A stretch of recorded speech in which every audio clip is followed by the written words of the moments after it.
So guys, for the first step, you want to go to search and type in add remove programs. Click on it. You want to uninstall the application that's giving you this error. For most of you guys, it's probably going to be QuickTime. However, if it's a different application, then you want to uninstall that. For me, I'm going to uninstall and then reinstall QuickTime. So I'm going to scroll down.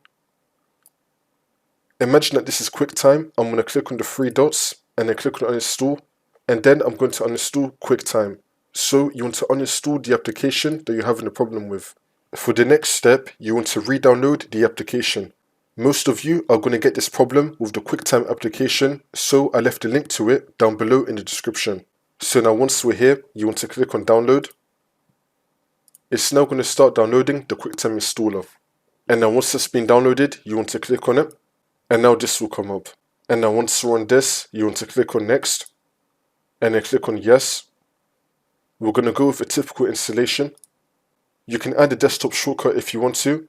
And you can choose your destination folder. For me, I'm going to keep it on the default. And then click on install. And then click on yes. It's now going to start installing. And then click on yes once this comes up. And now once that's been done, you want to click on finish. The problem should now be fixed.